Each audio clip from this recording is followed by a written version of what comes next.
Hi, I'm Dan York, author of the 7 Deadliest Unified Communications Attacks, published by Singress in April 2010.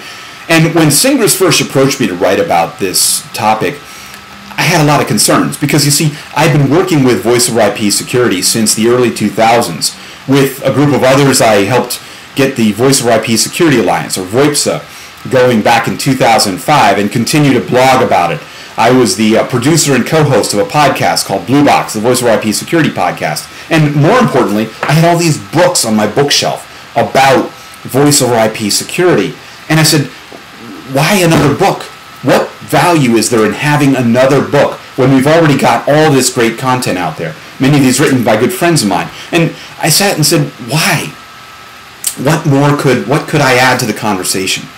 And then I realized that in all these years, going out and talking about security issues and securing communications at conferences, at events, communicating on the VoIPSec mailing list operated by VoIPSA, blogging about it in various places on our podcast, and all these, we talked a lot about the larger picture. And as great as these books are, I realized there was a step above that needed to happen to look at holistically, how do you defend an overall communication system? Whether you call it unified communications or UC as the current trend is, or whether you call it collaboration, it's a lot more than just voice and just voice over IP. Most of our business communication today, much of it, there's still phone, but it's email, but it's also instant messaging, it's presence, it's video.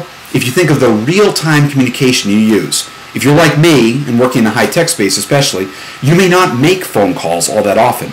But you're probably using IM a lot. You may be using video calls. I do it all the time. And I'm using presence to find out when somebody's available.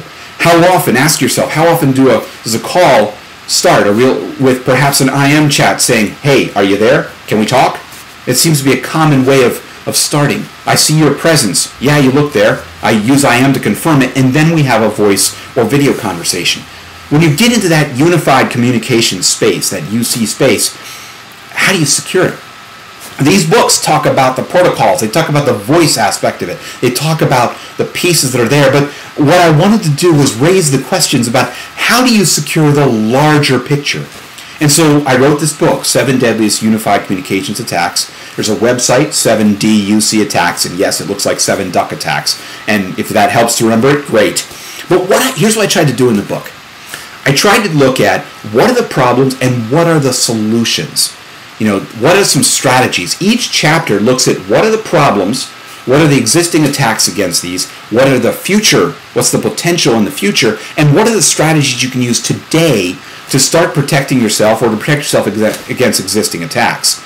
Now, given the theme of the book and of the series of books, there are 7 different attacks or categories of attacks. And here's the brief rundown. I start out with the ecosystem, looking at the overall picture. What happens when a Rolodex application can bring down your PBX? What happens when a mail server can shut off your phone system? Those are things that didn't used to happen when the PBX was screwed into a wall somewhere. These are servers running on commodity operating systems, all interconnected on a data network. There's a lots of pieces that are all parts of this unified communication system, this UC system. And so, how do you protect that overall ecosystem? What are the strategies you can use to go and do that? From there, chapter 2, I moved into endpoints because, sure, it used to be phones connected by a wire to a PBX. Now it's IP phones connected over the data network, sitting on a desk somewhere. And that's one part, but those aren't the only endpoints. It's also soft phones running on computers, running on this laptop that I'm recording this on right now, running on my mobile phone, running on my smartphone, whatever it may be. There are devices, there are endpoints connected to these systems from all sorts of different places. How do you secure them?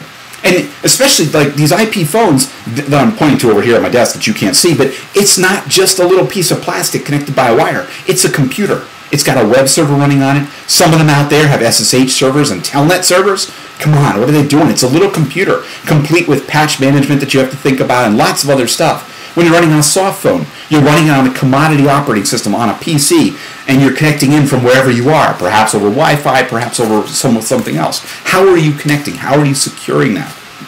Chapter 3 looks at the very tangible threats about eavesdropping, and it's something we can all understand.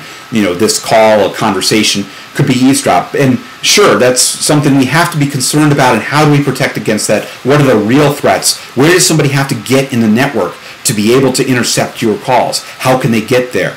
What strategies do you use to protect against that? And not just capturing. And one of the interesting aspects of this real-time communications too is somebody could put something into your network, capture conversations, and listen to them later, pull them off. You know, it's not necessarily a real-time kind of capture they have to do. What about modification? What if I'm using IM and I'm sending budget numbers to somebody, and somebody goes, an attacker who's in the middle, goes and modifies those? Yeah, it might be a little preposterous, but it's not necessarily. And somebody can get there and do that. So we talk about what does it take to get there, what can you do to protect against it. I spend the chapter talking about call control and fuzzing and toll fraud, all the attacks you can do against that. You know, ranging from the very simplistic of sending a SIP by command to every endpoint to terminate all the calls, to doing much more involved in dangerous attacks. How do you protect against those? I actually spent a whole chapter 5, talking about this whole issue of SIP trunking, which has a lot to do with, we used to terminate the public switch telephone network, the PSTN, right in our premise. You had some cards, some T1 cards, you had some lines brought in from the telco. They're sitting there in your basement or wherever your room is. But now you can push all that out into the cloud. You can do a SIP connection out across your internet connection to a SIP service provider, an internet telephony service provider. And you're pushing the PSTN termination out there. Well, how do you secure that connection? How do you prevent people from running their own calls over your connection and generating fraud against your system? How do you secure all of that?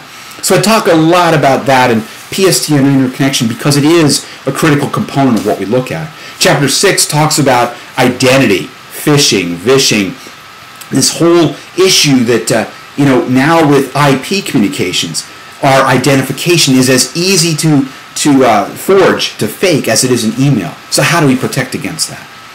Chapter 7 goes into this whole thing about distributed systems. If we can put an endpoint, soft phone, hard phone, IM client, whatever, anywhere out there on the internet, anywhere I can get an IP address, how do you protect it? What do you do? How do you do federation between parts of a company or between companies? How do you do all that securely with the right policies? Those are the questions I raise in this book.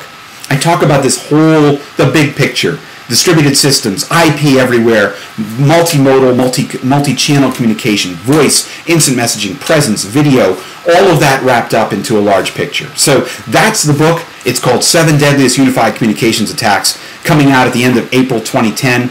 I'm the author, Dan York. You can go to 7duckattacks, 7ducattacks.com, and you can see more information about the book, hear some more interviews, find some more resources, pointers to links and other items that I talk about in the book, and much, much more. So you can check it out there. If you want to find out more about me, you can also find out more information at danyork.com. But go to 7duckattacks, check it out, buy the book, recommend it to your friends, and more than that too, I'd love to hear what you think about it. This book came about because of all the conversations I've had with many people over the years. And it's really for them and for the security professionals everywhere that I wanted to write this, to help in the end make our communications in some degree a bit more secure. Thank you for your time. Thank you potentially for your purchase. And if you have any questions, again, please let me know. Thanks.